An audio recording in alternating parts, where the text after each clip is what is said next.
Silahkan, waktu dan tempat dipersilahkan.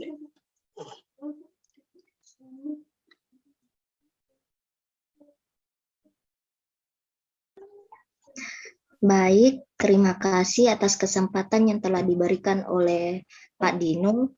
Saya selaku kelompok 1 akan membacakan materi dari kelompok kami, yaitu media massa.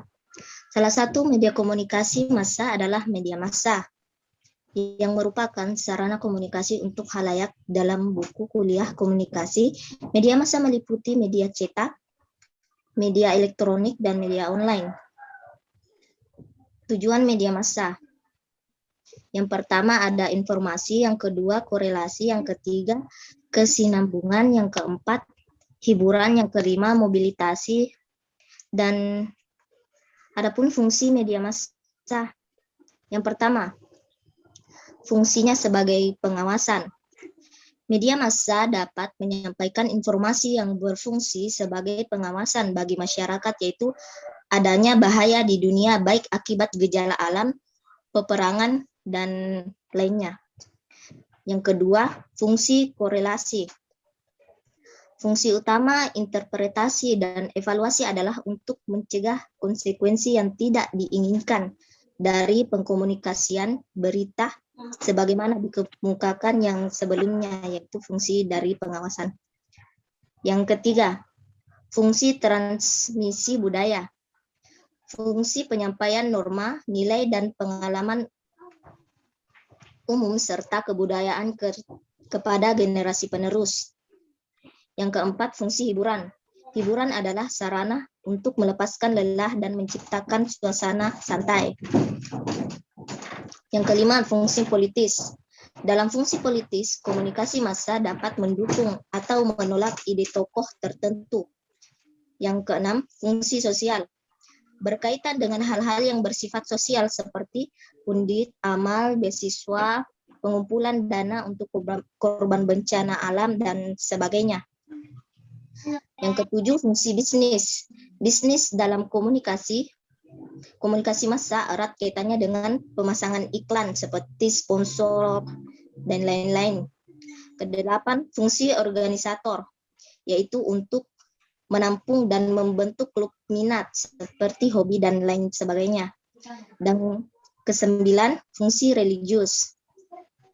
Berfungsi untuk menyampaikan sajian rohani seperti penyampaian ceramah. Yang kesepuluh, fungsi ekonomis. Menampung banyak pekerja. Yang kesebelas, fungsi informasi. Yang ke-12, fungsi pembuatan keputusan. Yang ke-13, fungsi pendidikan. Dan adapun peran media massa yang pertama, media massa sebagai window on event and experience, yaitu merupakan sarana belajar untuk mengetahui berbagai peristiwa. Yang kedua, media massa sebagai a mirror of event is society and the world, implying and faithful reflection, yaitu cerminan berbagai peristiwa. Yang ketiga, sebagai filter, yaitu menyeleksi berbagai hal untuk diberi perhatian atau tidak. Yang keempat, media massa sebagai guide atau penunjuk jalan. Yang kelima, media massa sebagai forum untuk mempresentasikan berbagai informasi dan ide-ide kepada khalayak. Dan yang keenam, media massa sebagai interlokutor, yaitu tidak hanya sekedar tempat berlalu layangnya informasi, tetapi juga sebagai partner komunikasi yang memungkinkannya terjadi komunikasi yang interaktif. Baiklah, materi selanjutnya akan disampaikan oleh teman saya, yaitu jenis media massa. Kepada Saudara Akma.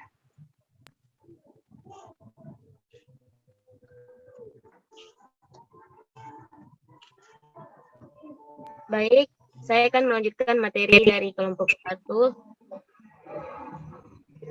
yang telah dibacakan oleh teman saya Nur Hikmah Yusuf. yakni jenis media massa. Satu, ada media cetak. Media cetak merupakan media komunikasi pertama yang dikenal manusia sebagai media yang memenuhi ciri-ciri komunikasi massa satu arah, lembaga, umum, atau serempak. Yang pertama itu pengertian media cetak. Menurut Eric Bernau, media cetak disebut juga print text adalah meliputi segala barang yang dicetak yang ditunjukkan untuk umum atau untuk suatu publik tertentu. Kemudian, media cetak merupakan suatu dokumen atas segala hal yang ditangkap oleh sang jurnalis dan diubah ke dalam bentuk kata-kata, gambar, foto, dan sebagainya. Media cetak sebenarnya memiliki beberapa karakteristik, diantaranya satu, membaca atau merangsang orang untuk berinteraksi dengan aktif, berpikir, dan berencana, dan mencerna secara reflektif dan kreatif, sehingga lebih berpeluang membuka dialog dengan pembaca atau masyarakat, di samping memungkinkan untuk mengulas permasalahan secara lebih mendalam dan lebih spesifik. Kemudian yang kedua, media cetak, baik koran atau majalah, relatif lebih jelas siapa masyarakat konsumennya. Sementara media elektronik seringkali sulit mengukur dan mengetahui siapa konsumen mereka.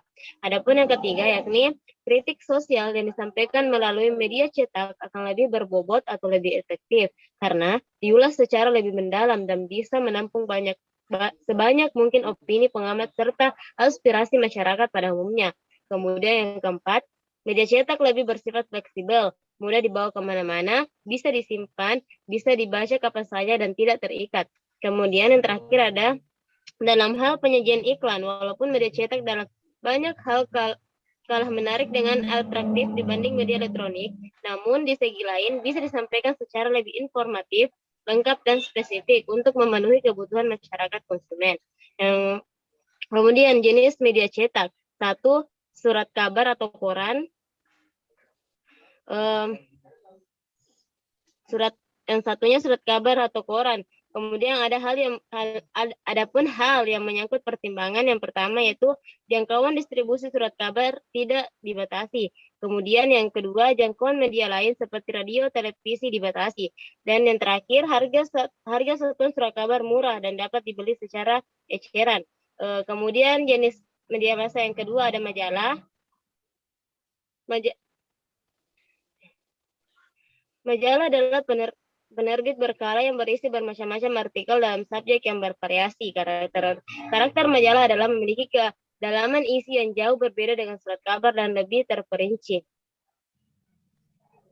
Kemudian, majalah dibedakan pula menurut pembaca pada umumnya atau kelompok pembaca yang menjadi target pasarnya, yakni yang pertama majalah konsumen dan yang kedua majalah pertanian. Kemudian ada pun dan kelebihan dari kekurangan media cetak. Ternyata meskipun sama-sama sebagai media cetak, surat kabar dan majalah memiliki kekuatan dan kelemahan yang tidak sama. Adapun kekuatan dari surat kabar yakni dapat menjangkau daerah-daerah perkantoran sesuai dengan cakupan pasarnya. Kemudian kebiasaan konsumen membawa surat kabar sebagai referensi untuk memilih barang sewaktu berbelanja.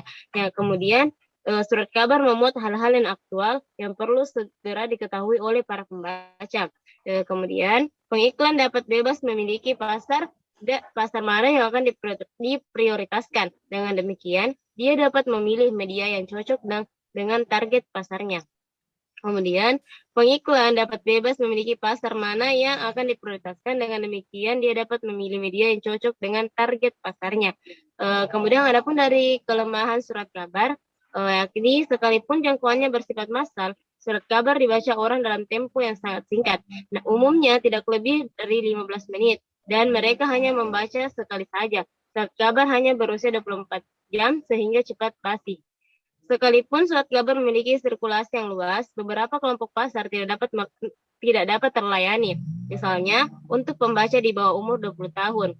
Kemudian ketiga, tidak semua produk dapat diiklankan di surat kabar, termasuk iklan yang memerlukan peragaan produknya.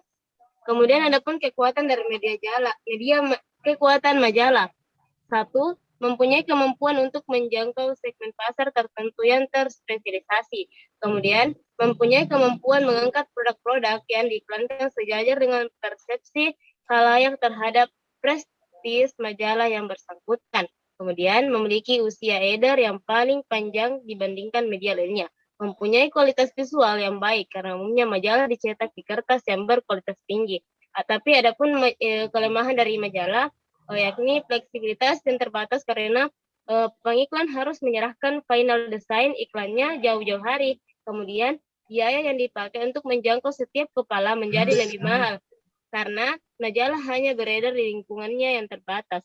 Kemudian distribusi yang kurang lancar, banyak majalah yang peredarannya lambat sehingga penumpukan di rak-rak toko buku. Selanjutnya itu ada tipe media cetak. Berdasarkan arah penyebarannya, media cetak dapat terbagi dalam beberapa kategori, yakni satu media cetak skala internasional, kedua media cetak skala nasional, dan ketiga media cetak skala lokal, keempat media cetak skala kawasan, dan yang kelima media cetak skala komunikasi. Baik, selanjutnya akan dibacakan oleh teman saya, yakni Saudara Nurham, yaitu media elektronik.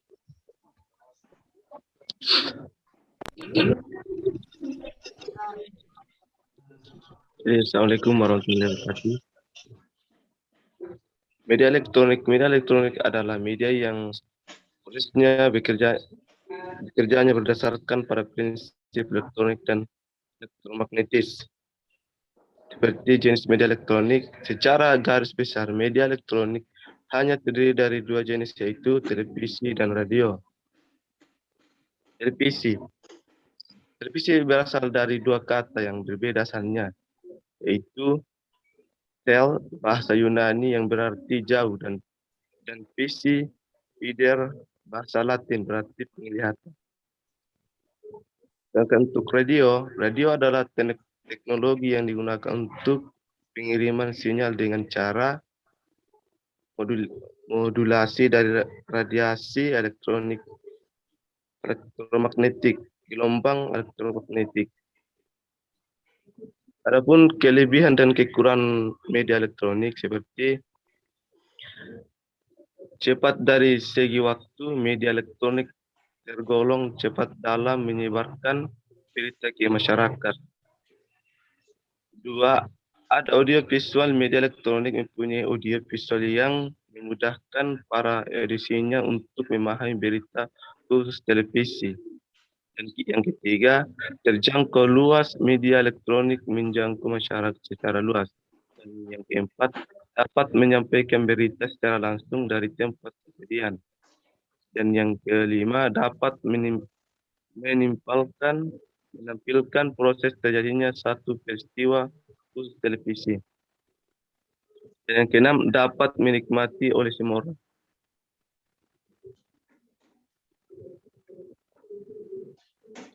Adapun karakteristik media elektronik.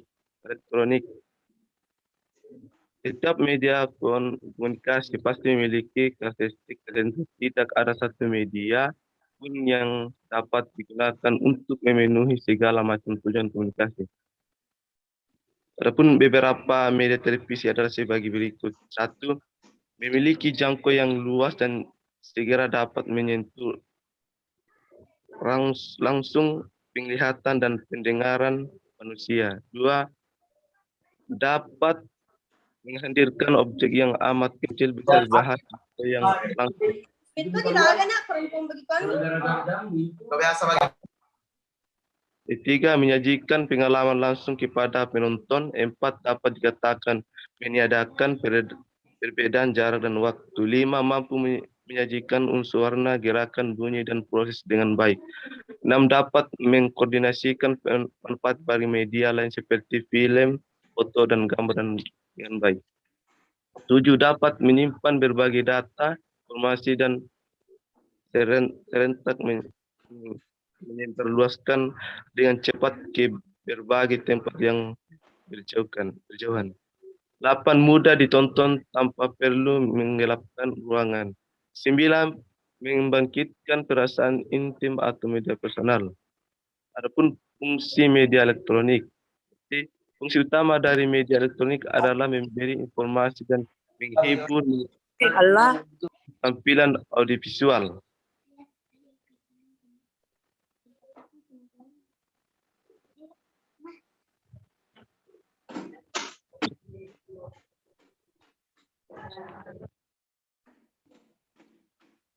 Visual.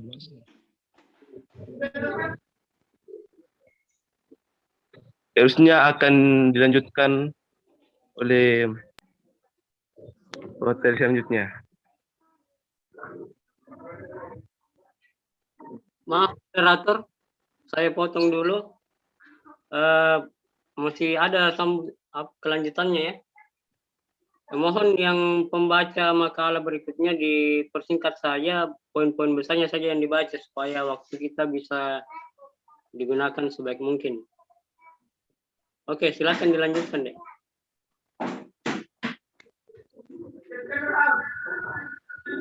Oke. Cuma Ya, baik, Tior. Sudah ya? Sudah, Pak. Berarti isi makalahnya sudah Ya, ada, Pak. keseluruhan ya? Media online belum, Pak, dibaca. Oh, ya. Siapa yang akan membacanya? Saya, Saya, Pak. Pak. Ya, silakan deh. Tapi poin-poin besarnya saja ya. Yang ketiga, media online. Media online adalah sebuah sarana untuk berkomunikasi secara online melalui website dan aplikasi yang hanya bisa diakses dengan internet, yang berisikan teks, suara, foto, dan video. Dan ciri-ciri media online yang pertama, kecepatan informasi. Yang kedua, informasi bisa diupdate. Yang ketiga, berinteraksi dengan audiens. Yang keempat, personalisasi. Yang kelima, kapasitas muatan dapat ditambah. Dan keenam, terhubung dengan sumber lain, yaitu atau hyperlink.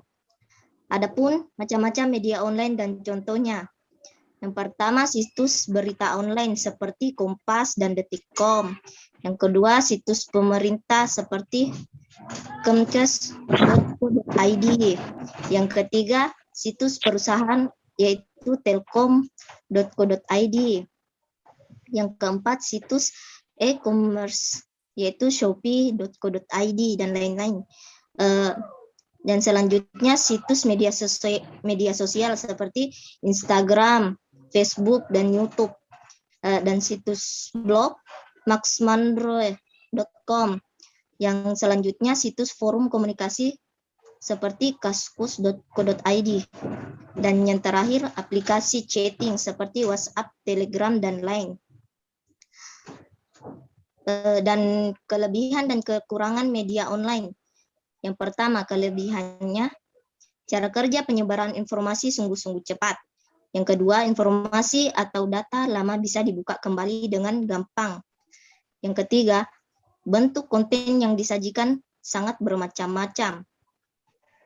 Yang keempat, bisa diakses dengan gampang dari mana saja, kapan saja, serta penggunaannya praktis dan fleksibel. Dan yang terakhir, para pengguna media online bisa saling berinteraksi. Adapun kekurangan media online. Yang pertama, informasi yang dimuat tak selalu akurat dan kurang komplit sebab lebih mengutamakan aktualisasi. Yang kedua, penggunaan seharusnya mempunyai perangkat yang mensupport dan koneksi internet yang stabil. Yang ketiga, penggunaan media online dalam jangka panjang dapat menyebabkan mata lelah dan pengguna kesehatan mata buruk. Ya, terima kasih. Itulah materi yang sempat kami sampaikan. Lebih dan kurangnya mohon dimaafkan. Oke, sudah ya, kelompok 1 ya.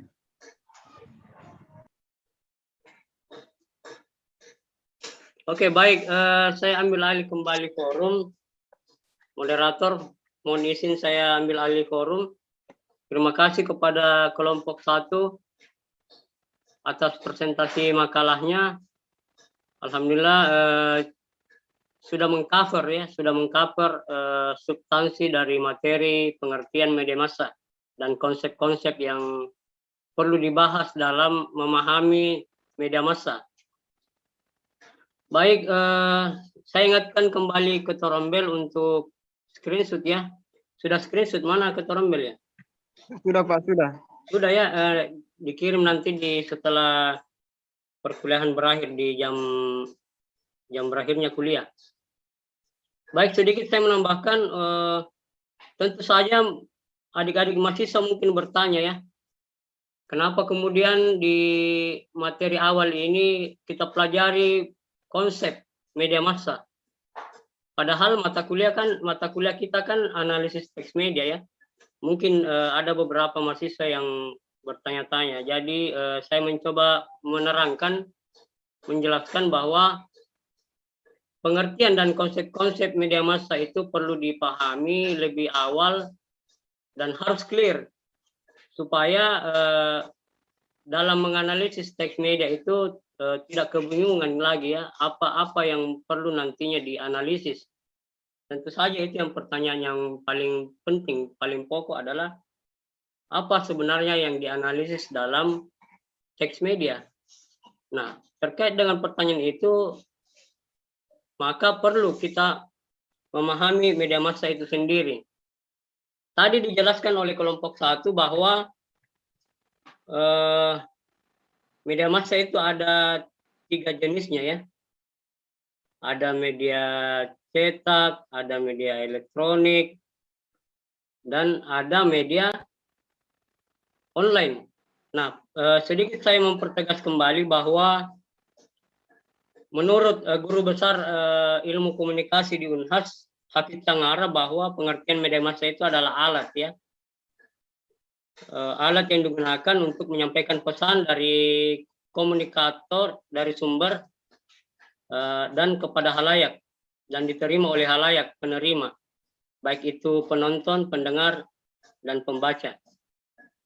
Jadi dari definisi yang diungkapkan oleh Hafidz Tangara ini, kita bisa menangkap bahwa pengertian sederhana media massa adalah alat untuk menyampaikan pesan dari sumber kepada halayak. Nah, berbicara sumber itu yang dimaksud adalah komunikatornya atau lembaganya ya, jadi menunjuk kepada lembaga. Jadi kata sumber di dalam definisi ini kita maknai sebagai lembaga yang menunjuk kepada lembaga media yang bersangkutan.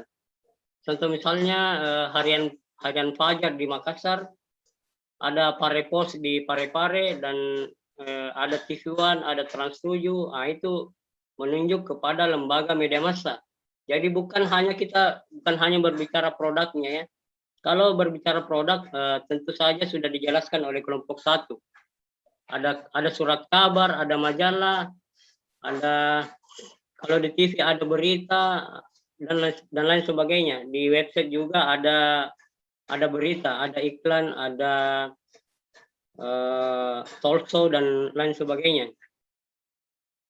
Saya kira tidak perlu saya urai secara detail apa itu media cetak, apa itu media elektronik. Saya hanya menambahkan pengertian media online ya, karena ini yang banyak rancu pemikiran dari adik-adik mahasiswa. Kalau kita memaknai media online, maka tentu saja media online seperti yang disinggung oleh kelompok 1 tadi, mencakup semua isi internet. Ada website, ada blog, ada e-commerce, ada apa tadi istilahnya, online store, kayak kayak Shopee, ada dan lain-lain sebagainya ya, banyak ya, Tokopedia dan sebagainya. Ada juga di dalam internet juga yang terhubung dengan internet juga ada media sosial ya. Ada WhatsApp, ada Facebook, ada Instagram, ada di LinkedIn, ada YouTube dan sebagainya. Tetapi di dalam konteks kajian analisis teks media, yang kita fokuskan di sini adalah media online dalam artian seperti yang disebutkan oleh Dewan Pers ya, ada istilah media cyber. Mungkin adik-adik mahasiswa pernah mendengar ya istilah media cyber. Nah, media cyber yang dimaksud di sini oleh Dewan Pers, itulah yang kemudian kita bahas nantinya di dalam analisis teks media. Sebenarnya istilah media cyber ini ada juga kadang juga digunakan istilah media online, tapi kita gunakanlah sudut pandang Dewan Pers, karena Dewan Pers memang sudah mengeluarkan aturan yang terkait dengan media cyber. Nah, media cyber di sini pengertiannya cukup jelas bahwa ada dua ya. Media cyber yang dimaksud di sini ada media konvensional yang memanfaatkan internet. Lalu kemudian media tersebut membuat website dan juga versi digital produk jurnalistiknya. Kita ambil contoh misalnya di Parepos. Parepos dahulu kan dia hanya media konvensional. Hanya versi cetak yang dia produksi. Tetapi seiring berjalannya waktu karena perkembangan teknologi, Parepos kemudian memanfaatkan internet, lalu kemudian membuat website. Di dalam website itu dipublikasi kemudian berbagai macam produk jurnalistik, mulai berita, iklan, dan sebagainya. Nah, kemudian ada versi di digital murni ya. Jadi di dalam memproduksi berita misalnya harian Parepos itu bukan hanya menampilkan berita di website, tapi ada juga versi koran digitalnya. Sorry, mungkin saya belum pernah lihat koran digital Parepos ya. Kita ambil contoh saja Fajar, harian Fajar. Harian Fajar itu sudah punya dua versi, ada versi website, ada versi koran digital. Jadi khalayak dapat mengakses berita, bisa langsung lihat di websitenya Harian Fajar, bisa juga berlangganan koran digital. Nah, itu yang saya maksud. Nah, kemudian pengertian media cyber dalam arti lain juga ada media cyber yang murni memang hadir dari awalnya, memang lahir sebagai media online. Contoh misalnya detik.com. Dahulu detik.com itu tidak punya versi cetak dan lain-lainnya, tapi memang lahir dari awal itu online. Nah, itu perbedaannya yang perlu dipertegas di situ. Perbedaan antara media massa yang berkonvergensi dengan media online atau media massa online yang memang murni online. Jadi dua model. Baik, saya kira itu sekedar menambahkan saja. Saya menyarankan untuk adik-adik mahasiswa membaca 3 peraturan. 4 ada 4 peraturan yang terkait dengan media massa supaya lebih paham bahwa kajian analisis teks media yang kita kaji itu adalah media massa yang memang mempunyai lembaga, mempunyai struktur organisasi yang jelas, lalu kemudian terikat dengan peraturan yang ada dan mempunyai produk jurnalistik yang jelas. Misalnya berita, iklan, talk show, dan lain sebagainya. Nah, itu fokus utama dari analisis teks media ya untuk program studi jurnalistik. Karena memang adik-adik mahasiswa ini memang latar belakang akademiknya adalah jurnalistik, otomatis nanti di semester ketika sudah masanya menyusun skripsi boleh menggunakan teori dan metode analisis teks media untuk menyusun skripsi. Saya kira jelas begitu ya. 4 aturan yang saya sebutkan tadi mohon dibaca-baca. Undang-undang pers. Yang kedua adalah P3 SPSS, pedoman perilaku penyiaran. Yang ketiga adalah pedoman pemberitaan media cyber. Dan yang keempat adalah kode etik jurnalistik. Nah, keempat aturan ini sangat jelas di dalamnya, sangat tegas apa yang dimaksud dengan jurnalistik. Apa yang dimaksud dengan media massa ya. Ada termuat definisi-definisi dan penjelasan secara detail mengenai media massa. Baik, saya kira itu saja tambahan materi dari saya. Mohon kepada kelompok 1 untuk mengarahkan teman-teman berdiskusi di grup WhatsApp ya. Karena di Zoom ini fungsinya hanya presentasi materi ya. Ruang untuk berdiskusi itu kita alihkan ke grup WhatsApp. Itu pun diskusinya sangat berharap voice note ya. Mudah-mudahan bisa dilaksanakan. Kita berdiskusi lewat voice note, tanya jawab. Dan kelompok 1 mengarahkan teman-temannya ya. Baik, saya kira cukup untuk materi hari ini dari saya, tambahan materi. Misalnya juga saya share materi di grup WhatsApp ya, untuk dibaca-baca.